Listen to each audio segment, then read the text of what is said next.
하나님의 만손을 움직이게 하는 지저와 성실이라는 제목으로 하나님 말씀을 함께 나누겠습니다. 3장뿐만이 아니라 2장 전체를 좀 우리가 조망하면서 3장을 연결시켜 보았으면 좋겠습니다. 나오미에게 룻이 어머니가 가는 곳이 내가 가는 곳이고 어머니의 하나님이 내 하나님이십니다. 그 어떤 것도 어머니와 저를 갈라놓을 수 없습니다. 제가 제 입으로 한 말을 지키지 않으면 하나님이 나에게 형벌을 내리셔도 좋습니다. 자, 이렇게 유명한 명언을 각오를 남겼죠. 위대한 고백입니다. 그런데 이 위대한 고백보다도 감동적인 것은 뭐냐면 룻이 이 고백한 대로 살았다는 거예요. 굉장히 큰 감동이 있습니다. 그러니까 이제 룻의 삶을 우리가 한번 정리를 해보자면 성실과 지조의 사람이라는 겁니다. 그리고 이 성실과 지조를 잘 지킨 덕에 하나님께 낙점된 인물이라는 거예요. 그리고 다윗의 가문 조상이 되고 그리고 심지어는 예수 그리스도의 조상이 되는 더 없는 축복을 누린 여인으로 룻의 삶을 정리해 볼 수가 있겠습니다. 하나님은 사람이 품은 성실과 지조를 절대로 가볍게 여기지 아니하신다는 거죠. 이용해 먹지도 아니하신다는 거죠. 사람의 10이 하나님의 100이 되고 많이 될 수 있다는 거예요. 무슨 말인가? 나옴이라는 보잘것없는 과부 한 사람을 향한 이 룻의 사심없는 이 마음, 그리고 성실과 지조의 마음, 그 10이 하나님께는 많이 되더라는 겁니다. 놀라운 거죠. 저와 여러분이 한 영혼을 향한, 그리고 한 교회를 향한 그 마음의 10이 하나님께는 많이 될 수 있다라는 것입니다. 결국엔 룻이 가진 이 성실과 지조는 하나님의 만손이 닿는 원인이 되었다는 거예요. 하나님의 만손이 닿는 위치에 저와 여러분이 있게 되기를 예수님의 이름으로 축원드립니다.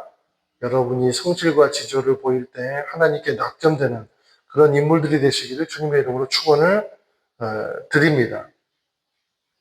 여기 2장 2절 한번 읽어보실게요. 시작. 모압 여자 룻이 나오미에게 말했습니다. 밭에 갔다 오겠습니다. 누군가 제게 잘 대해주는 사람을 만나면 그 사람을 따라가 이삭을 주워오겠습니다. 그러자 나오미가 그녀에게 말했습니다. 내 딸아, 잘 갔다 오너라. 좋은 며느리의 좋은 시어머니 모습이에요. 룻이 매우 성실한 며느리다는 것을 알 수가 있습니다. 어머니, 밭에 갔다 오겠습니다. 누가 시킨 것도 아니에요. 알아서 척척 움직이더라 라는 겁니다. 참 이런 며느리가 집에 들어왔으면 좋겠어요. 저도 이제 아들이 둘이 있는데 이런 며느리가 좀 들어오면 얼마나 집이 행복해질까 그런 생각을 해보게 됩니다. 그런데 있잖아요. 복은 입만 벌린다고 들어오는 게 아니더라고요. 수고한 사람에게 쉼이 진짜 가치가 있듯이 복의 사람은 주어진 삶을 어떠한 환경에서든지 뚜벅뚜벅 걸어가는 사람에게 오더라 라는 것입니다. 사랑하는 여러분, 저는요, 저와 여러분이 머리 쓰고 철새가 되지 않게 되기를 주님의 이름으로 축원드려요. 부르신 그곳에서 진정한 예배자가 되는 것이 바로 성실과 지혜다라는 겁니다. 그 사람은 하나님이 만손으로 도우신다라는 거예요. 여러분 룻의 입장에서 볼까요? 룻의 입장에서 보면 그는요 어쩌면 최악의 선택을 한 겁니다. 그죠? 자기 민족신도 버렸습니다. 그리고 친척도 버렸습니다. 어쩌면 자기 좋다는 남자도 아마 버렸을 수도 있습니다. 젊음도 버렸습니다. 그런데 그 최악이라는 환경보다 성실이라는 성품대로 산 거예요. 룻이 참 존경할 만한 그런 여인인 것 같아요. 여러분 사람에게는 머리가 있고 마음도 있어요. 머리는 우리가 지식이라고 말하고 마음은 믿음이라고 말할 수가 있겠습니다. 근데 하나님의 나라는요, 머리 좋은 사람이 들어가는 게 아니라 믿음이 좋은 사람이 들어갑니다. 믿음이 있는 사람이 들어간 겁니다. 마음이 청결한 사람이 들어가는 거예요. 산상수훈해 보세요. 예수님 그렇게 말씀하셨잖아요. 복되도다 마음이 깨끗한 사람들은 뭘 봐요? 누구를 봐요? 하나님을 볼 것이다. 하나님 나라가 그들의 것이 될 것이다. 라고 말씀하고 있습니다. 저와 여러분이 머리보다 마음이 먼저 움직이는 사람이 되기를 예수님의 이름으로 축원을 드립니다. 그리고 한 번 정한 마음이 하나님의 만손이 작동할 때까지 흔들리지 않게 되기를 주님의 이름으로 축원을 드립니다. 시어머니 나오미도 보니까요, 참 매력 있는 사람이에요. 지난주도 말씀드렸지만 묘한 매력이 있습니다. 굉장히 차분한 성격인 것 같아요. 밭에 나갔다 올게요. 그러니까 이 사랑 많은 이 나오미가 뭐라고 말합니까? 내 딸아, 잘 다녀오너라. 그렇게 말해요. 그러니까 며느리로 대하는 것이 아니라 누구로 대해요? 딸로 대하듯 대하더라라는 겁니다. 어머니, 저 일하러 갔다 올게요. 밭에 갔다 올게요. 아니, 그럼 해가 중천에 떴는데 이제 가려고 그러냐? 그런 시어머니가 있어요. 보면은, 그죠? 니 때문에 남편, 아들도 죽었다 그러고, 니가 이거 시집 와가지고. 그러죠. 진즉 가야지 이제 가냐? 죽은 남편 목까지 열심히 일하고 와. 중간에 놀지 말고. 아이고, 내 팔자야. 어쩌다 보니 내가 자식도 다 죽고, 빨리 죽어버려야지. 그런 시어머니가 있어요. 안타깝게도. 나는 여러분이 좋은 시어머니가 되기를 예수님의 이름으로 그냥 축 곱하기 만을 드립니다. 축원드려요. 좋은 시어머니가 돼야 돼요. 그래야 신앙의 가문이 이어지는 겁니다. 나오미가 좋은 시어머니니까 신앙의 가문이 이어지는 거예요. 그리고요, 또 하나, 과거의 상처에 함몰돼 있지 않게 되기를 주님의 이름으로 축원드려요.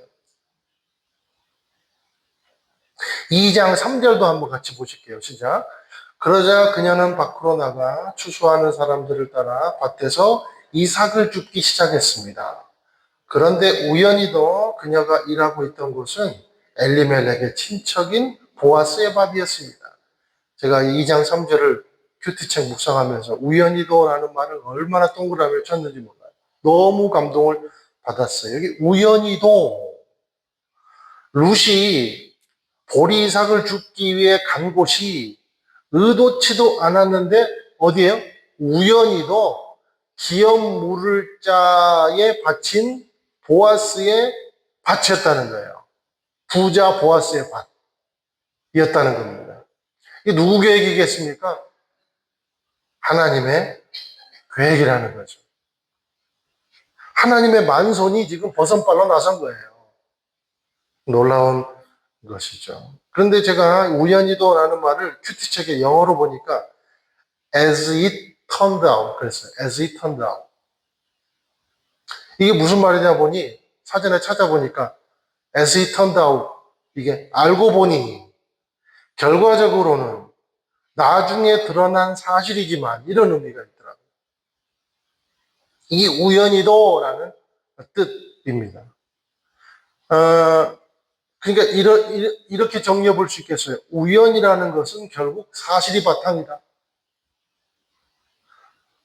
필연과 우연은 서로 연결되어 있다는 겁니다. 그래서 우리가 그런 말 있잖아요. 우리의 우연은 하나님의 필연이다.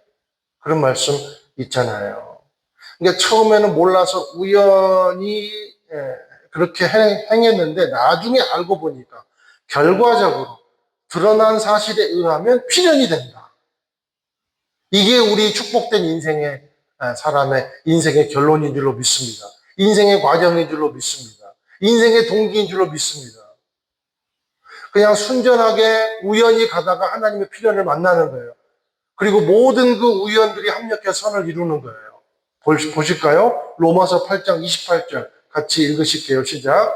우리가 알거니와 하나님을 사랑하는 자, 곧 그의 뜻대로 부르심을 입은 자들에게는 모든 것이 합력하여 선을 이루느니라. 모든 것이, 그것이 의도가 됐건 의도하지 않았건 우연이건 어쩌건 간에 전부 다 뭐예요? 하나님의 만손 안에 있다. 하나님의 섭리 아래 있다. 하나님이 이 모든 것을 쓰셔서 합력하여 선을 이루신다라는 겁니다. 이 사실을 기억하게 되시기를 축원을 드립니다. 우리의 주어진 삶을 성실하게 살아갈 때 모든 것은 합력하여 선을 이루는 필연이 된다는 사실을 기억하게 되시기를 축원을 드립니다. 루시오 얼마나 성실하게 일했는지 누구의 눈에 먼저 띄냐면 보아스의 눈에 밭의 주인인 보아스의 눈에 탁 띄어요. 그리고요 룻을요 사람들이 엄청나게 열을 올리면서 칭찬을 해줍니다. 추수하는 사람들을 따라다니면서 이삭 죽기를 이 룻이란 여인에게 허락을 했는데 아침부터 지금까지 잠깐 쉬는 거 이외에 지금까지 저렇게 허리 숙여 일하고 있습니다. 그렇게 보아스가 저 사람 누구냐고 물어보니까 그렇게 이야기를 하는 거예요. 그래서 그 말을 들은 보아스가 너무 감동해가지고 룻에게 굉장히 친절을 베풀기 시작합니다. 추수하는 사람들을 따라다니면 먼지도 많이 나고 고생도 하니까 그냥 내 여종들과 같이 있으시오. 그리고 물 먹느라고 저 멀리 우물가로 가지 말고 이 총각들이 물 떠온 이 생수통에 그냥 받아서 잘 먹고 새참도 먹으시오. 지금 그렇게 보아스가 룻에게 굉장히 친절하게 안내를 해주는 거예요. 여러분, 이 룻 한 사람 여인을 위해서 몇 명이 달려들어요. 젊은이가 달려들고 여종들이 달려들고 같이 이삭 줍는 사람이 달려들고 이 사람은 이방인이잖아요. 이주민이잖아요. 젊은 과부잖아요. 그런데 이 사람 한 사람을 위해서 지금 누가 다 달라붙습니까? 온 공동체가 달라붙어요. 이게 교회입니다.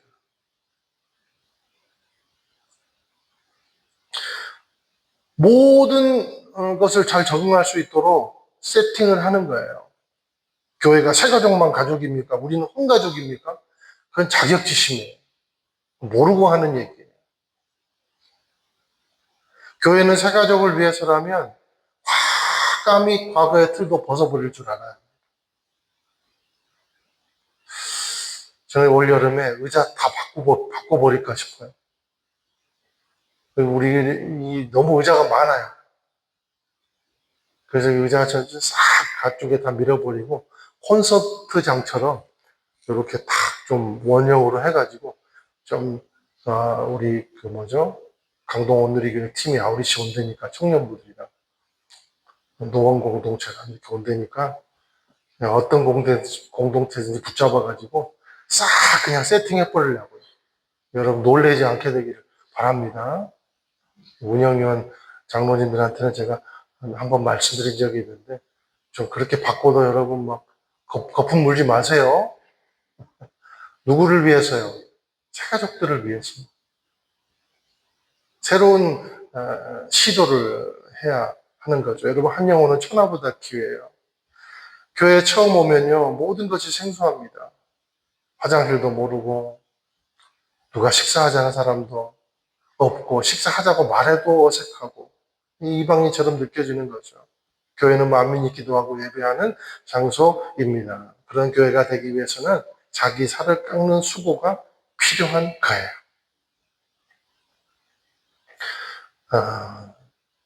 여러분이 참 순종하기 힘드셨겠지만 너무 감사해요.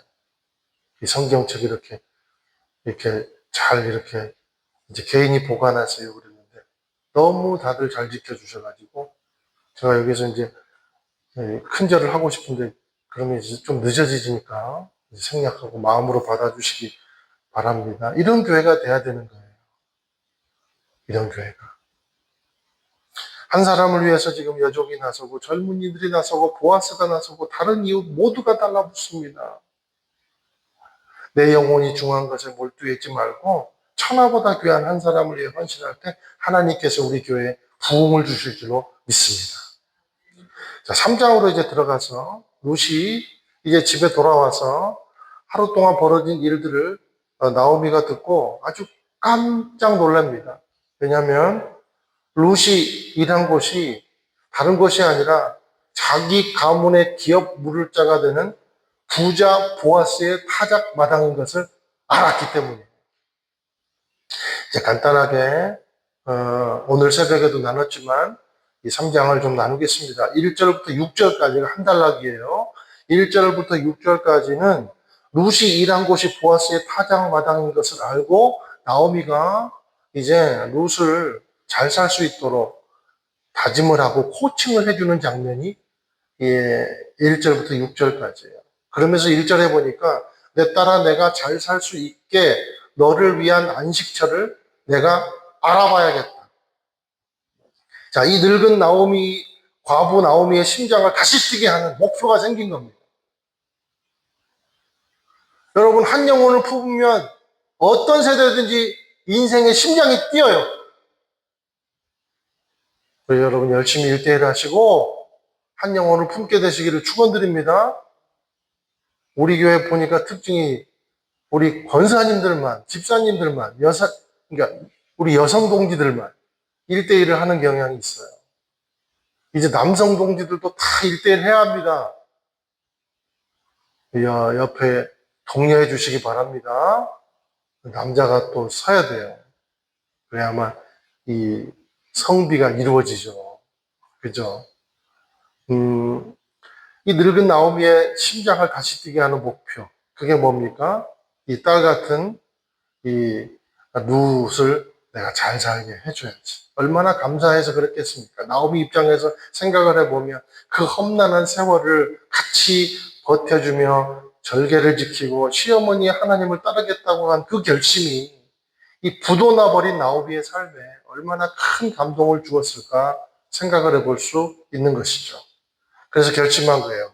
이제부터 남은 인생 내 삶의 개선이 내 목표다.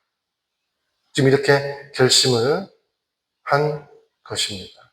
하나님의 마음도 마찬가지일 것 같아요. 하나님은 우리의 희생과 섬김을 절대로 지나치지 않으십니다. 당연한 것으로 받아들이지 않습니다. 너무 사랑스럽게 생각하시고 기억하신다라는 것입니다. 하나님은 어떤 상황에서도 올곧게 예배하는 사람을 책임져 주십니다. 그리고 사랑과 은혜로 보답해 주십니다. 이 사실을 믿고 흔들리지 않는 성실과 지조를 가지고 주님을 예배하는 믿음의 사람들이 되시기를 예수님의 이름으로 축원을 드립니다. 자, 이제 또 7절에서 13절을 두 번째 단락으로 나눠볼 수 있겠는데 이 대목은요, 룻이 보아스의 겉옷 속으로 들어가서 은혜를 요청하는 장면이 나와요. 자, 여기 7절에 보니까 먹고 마신 뒤 기분이 좋아져서 곡식더미 아래로 가서 누웠습니다. 그리고 이불을 들치고 거기 누웠습니다. 그렇게 기록이 되고 있어요. 곡식더미 아래로 가서 누웠다. 집 놔두고 곡식더미 아래쪽에 누웠다? 이게 첫 번째 질문이 되겠죠. 왜 누웠을까요? 요즘 말로 하면 쉽게 생각하면 농막에서 잠을 청했다 이 말이에요. 농막. 뭐 옛날이라고 농막이 없었겠습니까? TV는 없어도 이불은 없어도 이렇게 돌로 쌓은 농막이 있었어요. 그리고 당시에 타작마당은 마을 근처에 평평하고 선선한 언덕 위에 있었습니다. 거기에 돌담을 쌓아서 농막을 지은 거예요. 이 보아스가 이 들판에서 잔 이유가 있습니다. 그것을 자기 곡식 보호하려고. 이때는 만추, 이게 완전히 이제 추수가 이제 막 수확물이 엄청나게 부자니까 얼마나 많은 수확물이 있었겠어요. 그런데 보아스가 성실한 사람인 것 같아요. 룻처럼. 그래서 자기 종들을 시키지 않고 자기가 친히 농막에 거하면서 직접 자기 수확물들을 보호를 한 겁니다. 그리고 여기 보니까 7절에 이불을 들치고 누웠다 그랬어요. 이불을 들치고. 그래서 여기서 이불은 무슨 이불일까요? 무슨 차렵 이불입니까? 극세사 이불이에요? 라텍스예요? 캐시미어? 솜이불? 그런 게 아니라 겉옷이에요. 겉옷. 옛날에는 망토같이 그 이스라엘 민족들 보면 이렇게 뭐 겉옷 걸치고 망토처럼 걸치고 다니죠. 그게 낮에는 옷이고 밤에는 이불이 되는 거예요. 이불. 이때 룻이 잠든 보아스의 발 쪽으로 조용히 다가가서 겉옷의 아랫부분을 살짝 들어 올리고 그 발치에 이제 누운 겁니다. 그런데 이제 그래도 밤이면 약간 서늘하잖아요. 갑자기 찬 기운이 느껴지니까 잠에서 깨가지고 누구요? 이제 물은 겁니다. 그때 하는 말이 보니까 당신은 저를 맡아야 될 친척이니 당신의 옷자락으로 저를 덮어주십시오. 참 예쁘게도 말해요. 그러니까 룻이 보았어요. 여러분들 이렇게 예쁘게 말하게 되시기를 축원드립니다. 어? 남편이 이불 좀 걷어간다고 막 발로 차버리고 뭐 진공청소기로 때리고 그러지 마시고 얼마나 예뻐요. 좀 누워있을게요. 이렇게 말하는 게 아니라 당신의 옷자락으로 팔을 좀 덮어주세요. 얼마나 시적이에요. 아니 이게 그렇게 웃겨요? 참 굉장히 저의 기를 올려주시네. 감사해요. 이게 지금 이 장면이 은혜를 요청하고 있는 장면이에요. 은혜. 여러분 하나님도요 말 예쁘게 한 사람 좋아합니다. 말 예쁘게 한 자녀 좋아해요. 하나님. 하나님 들어줄 거요 말 거요. 이런 거보다 하나님 당신의 은혜의 날개로 나를 덮어주세요. 그러면 하나님이 얼마나 좋아하겠어요. 이런 존재들이 계시길 축원을 드립니다. 보아스는요 룻이 훌륭하고 현숙한 여인임을 알았어요. 그래서 매력을 느껴요. 보아스가 그냥 괜히 이렇게 하는 것이 아닙니다. 그가 시어머니 나오미를 따라 지조를 지키고 가문을 지키는 헌신적인 여인임을 알았습니다. 그래서 2장 12절에 보니까 하나님 여호와의 날개 아래로 보호받으려 왔으니 하나님이 넉넉하게 갚아주실 것이요. 이렇게 룻을 보아스가 축복을 해요. 우리 11절 하반절만 같이 한번 자막을 보고 읽어보겠습니다. 시작. 당신이 정숙한 여인이라는 것은 우리 성사람들이 다 알고 있어. 보세요, 여러분. 룻이 이방 여인이지만 천박하지 않아요. 해프지 않아요. 정숙한 여인이에요. 그러니까 온 동네 소문이 났어요. 그래서 칭찬을 해주는 겁니다. 인기가 있어요, 인기가. 뭘로요? 성실과 지조가 있으니까 마을에서 인기가 있는 거예요. 그래서 이 현숙한 여인으로 인정받는 이 룻이라는 사실을 보아스가 알고 그에게 지금 반한 겁니다. 그리고 그녀의 인생을 책임지기로 선택한 겁니다.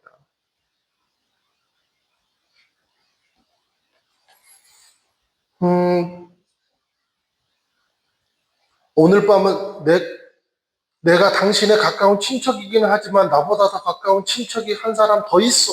그러면서 13절에 보니까 오늘 밤은 여기 있으시오. 아침이 돼서 그가 당신을 맡겠다고 하면 좋은 것이고 그가 꺼려하면 여호와께 맹세코 내가 당신을 맡아주겠소. 그러니 아침까지 누워 있으시오. 너무 좋은데 살짝 밀당하는 거예요.